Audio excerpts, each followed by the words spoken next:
and welcome to Holocron Transmissions with your hosts, Omadon the Drawing Dragon, Official Bosk, and Joker Fox. Today we'll be discussing Star Wars Rebels Season 3, entitled Secret Cargo. Yes, this episode was really well done. I really liked the layout of this episode. We get to see the return of Mon Mothma, and it was just a great episode. Patrick, what did you thought about this episode? I pretty much liked it, and I had any problems with it. I really enjoyed the spaceship battle that we had in it, and more Thrawn, of course, and also too we got Mon Mothma in it. So overall, I really like it. Nothing really bad to say about this episode, really. I did not have any complaints whatsoever with this episode at all. So it first starts off with a refuel mission goes wrong. The Ghost crew are getting fuel for Mon Mothma's ship, of course, which I find really awesome, and basically we get to see the probe droid from the episode titled Warhead. Mm-hmm. And I really liked it. You gotta love that the Empire is playing smart with them, and they're really shoving those things out in preparation for people. Yes. And I think that will be like the final act for part 1 and part 2 as well. How we'll use those droids for, the destroying the rebels. Yep. So after that we get to see the Empire does finally come, but we get the return of Gold Squadron in this episode. That's what I really liked about it, how we get to see the return of Gold Squadron, and it's... Oh god, it was awesome to actually see Gold Leader. Oh yeah, for sure. Yes. So after that we get to see Mon Mothma talking to the rebels about her mission to Tatooine. I wish we actually got to see Tatooine in this episode. That would be so awesome. How they're bringing back planets from the expanded universe, and also before it got destroyed by the Death Star, I believe. Yes. I wish we got to see it. I was actually hoping that we would have went to the planet of Tatooine and she would have made her speech in a conference at the planet of Tatooine. But at the end of the episode, we find out, no, not really. But it's very cool at the end of the episode, but I'll get to that later and whatnot on my thoughts on that. From what I understand, I think they were using it as a calling point for the ships to join. I don't think they planned to land on Tatooine. Yeah, but it would have been cooler. Of assassination. Yeah, but it would have been nice, to have them land on Tatooine at least. So then we could see more of it than just what we saw from Revenge of the Sith. Oh yeah, for sure. So after that we get to see this guy called Elton, I believe. I'm not 100% sure what his name is, but he's just basically an asshole to the Ghost crew, how saying, oh, these guys don't do anything right, which they actually do, but they do it in their own way. Well, they do some things wrong. I have to admit, they don't do everything 100% correct, I feel like, and whatnot.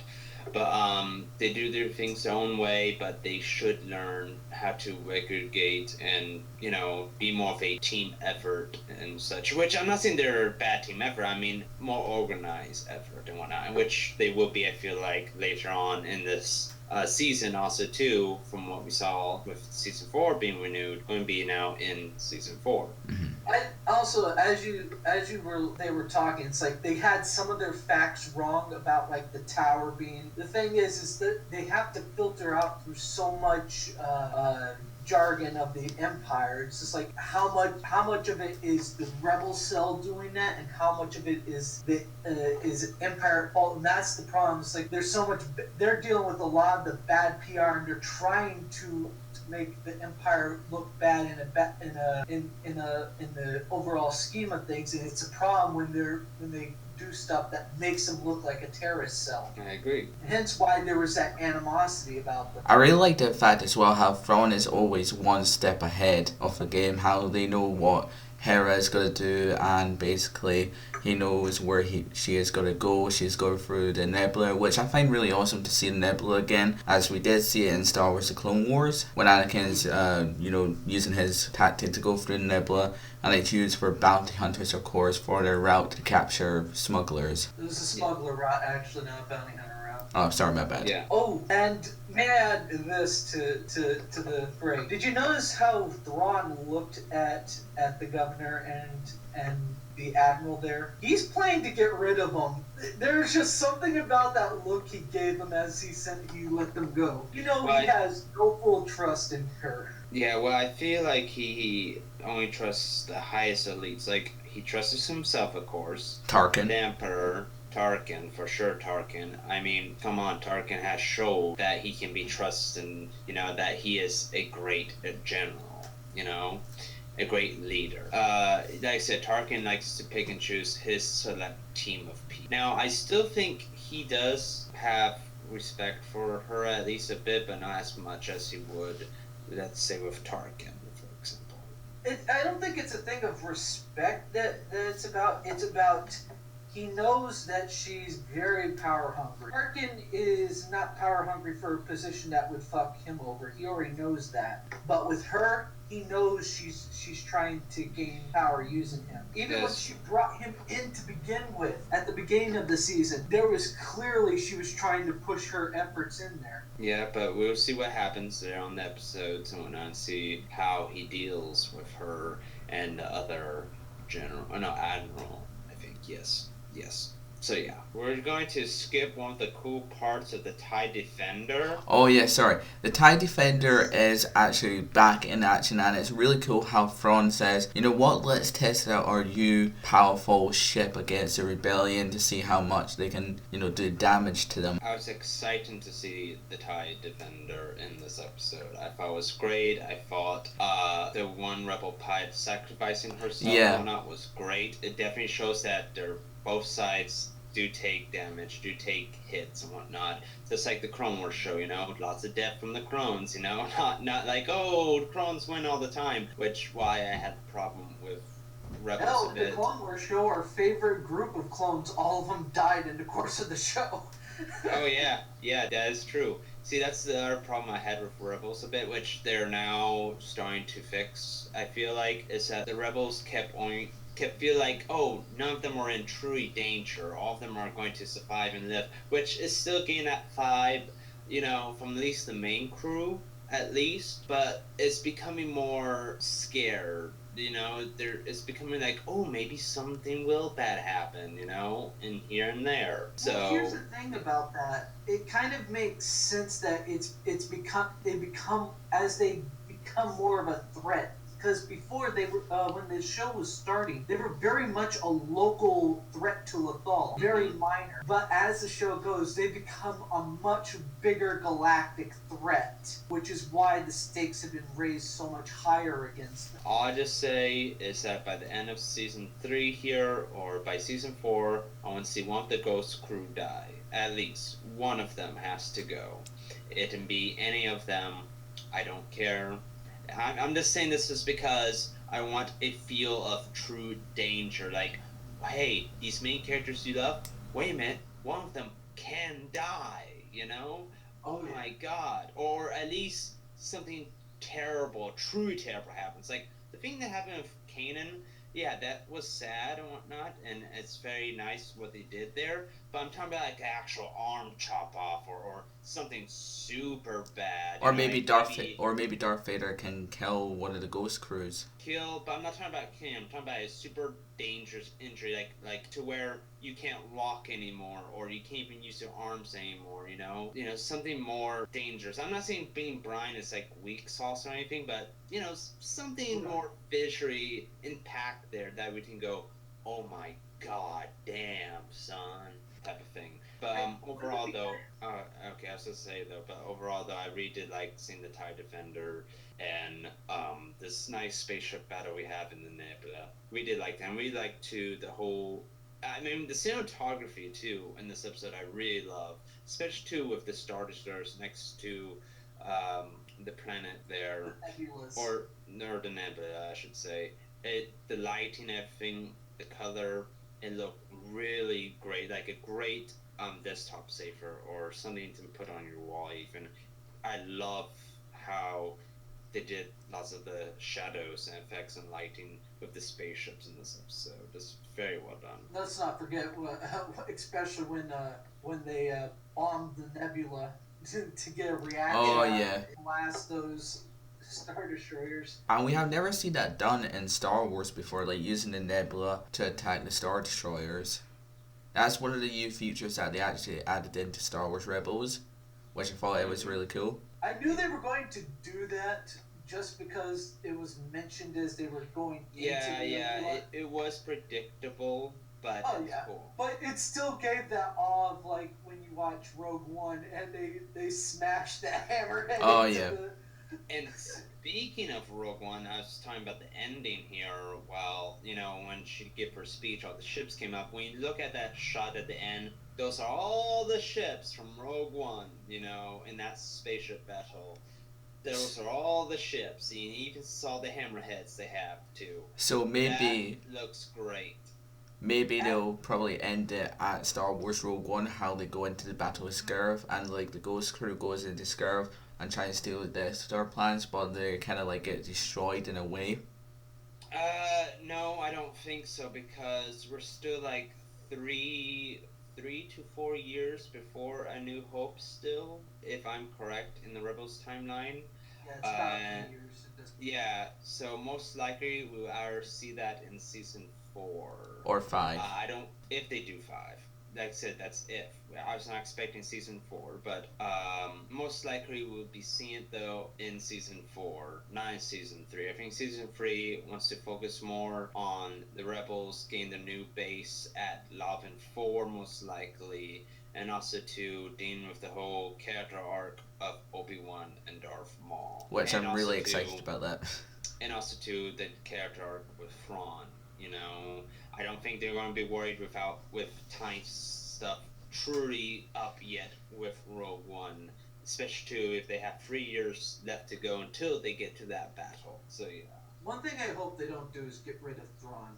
He's such a great antagonist for him to have. From what I know now, seeing that we have season 4 and seeing how we have not so many episodes left, I feel like Thrawn is going to stay around in season 4. I have that feeling, but I have a feeling though that they will kill off Thrawn in season 4. I hope they don't. I hope they send him away, kind of an homage to what the Emperor did do, and in Legends Can, where he sent him out into the Outer Rim. Mm-hmm. It would be nice to do that and not kill off a potential future thing if they ever did like a different series where it did that. If they don't come in season 3 and if they keep him up to season 4 and whatnot, and if he just keeps being more badass, I'm okay with them killing him in season 4, because you give us enough of the badass character that we love. You already made me love him again. You already made me want to go out buy the new book, buy the action figures. Thrawn has literally become my top 20 favorite Star Wars character now because of the show. I will say this: season 4, they damn well better give him Palin as his. For those of you who are not familiar with Legends canon, when Thrawn was introduced in the first novels he was introduced in, his co-admiral was a fat pompous guy named Palin. Mm-hmm. It would be kind of a great homage if you got to see him. Yes, but now let's go into though our overall final thoughts and our score of the episode. So, Boss, do you want to start off? For me, I'll probably give this episode an 8 out of 10. It was really well written. I really loved the space battles as well as the nebula, how they used that to actually destroy the Star Destroyers, and it was just an overall great episode. What about you, Amadan? I will give this one actually a 10 out of 10 for the simple fact we have now seen the birth of the Galactic Rebellion. Before they were splinter rebellions, some greater, some smaller, some even broke into smaller factions. This is when they united under one banner as a galactic rebellion against the Empire. That is something very powerful to be said. That's why that ending is very powerful to look at. They united the galaxy. With me, I was going to give it an 8 out of 10, but I feel like because I had no real problems with this episode whatsoever, it will not be fair to give it an 8 out of 10. I'll have to give it a 9 out of 10. Just because it's an average episode, but a good average episode. A real good average episode. I really loved it a lot. Had no problems with it. Loved the spaceship battle scenes that we got. Loved Thrawn again in this, even through I want to see more of him taking true action. But still loving him, loving the theme music, loving everything. I love too that Ezra can fly a ship well, and it shows too that Hera has been teaching Ezra lots of stuff over the years and whatnot, or not over the years, like, no, yeah, I guess 2 years at least.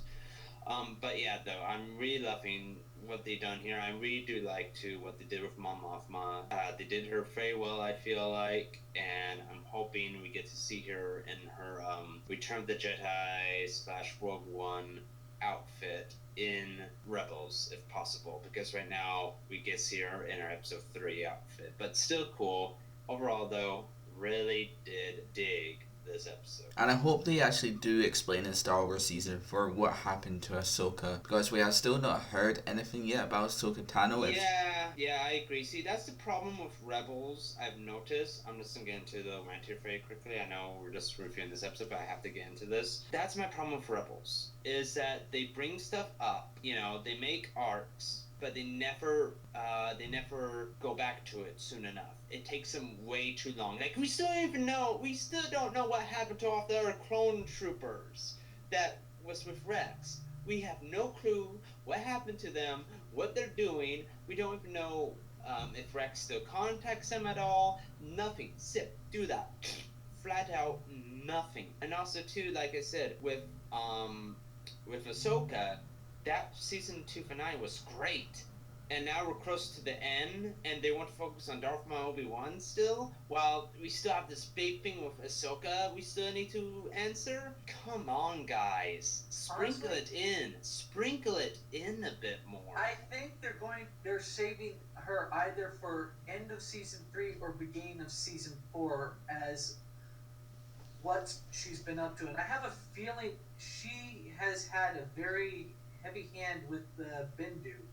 Because Bendu's not always there with Ezra and Kanan. That's fine. With her. That's fine, saving her for the end and whatnot, but sprinkle it in a bit. Give us at least some info, like some hint. That's the problem with Rebels, is it takes them way too long to where it's like, oh, you bring this cool thing up, right? And if you're watching this, like, if you're watching a Blu-ray set, I guess it doesn't really matter, but if you're doing, like, what we are, watching week by week, you kind of forget. You kind of forgotten, about that cool thing, and then it's brought up, you go, wait a minute, what? Oh, okay. See, it's just, they just leave... I'll say something I'm kind of interested to see. They leave questions unanswered for too long. That's my problem with the show. That's my biggest problem with the show, and I'm hoping they can fix their butts on that here soon. They have improved with season 3 a bit, but I just think they need to improve a lot more better still. I think you're being a little bit too harsh with that, because I think they're trying to save it as a big surprise type of thing. And they have, and to be fair, they have sprinkled in stuff, because remember, that owl creature has constantly popped up throughout the season. That's the owl creature. Okay, what happens, you're talking to an average person here who will not get that, we have to have a little bit something else. And my criticism still stands too with those clone troopers, with the old clone troopers. Why? To be fair, how many of them are still alive at this point? No, I'm talking about the episode with Rex and his other crewmates and whatnot. Wolf and Gregor. Troopers. Yeah, we have no idea or no mention what happened to them at all afterwards. What are they up to? They could easy for like 30 seconds tell us what's happening, and that's it. Because it's like, where are they in all this? What's happening to them? It's like, they're fart in the wind, and that's what with the main fleet. But that's my problem, though. It's probably we're not getting a definitive answer with stuff, and that's what I'm not liking. You're right. It's a nitpick, but I feel like it's a big nitpick. But overall, though, that's my biggest problem, definitely with Rebels overall. But this episode, though, definitely no problem there for sure.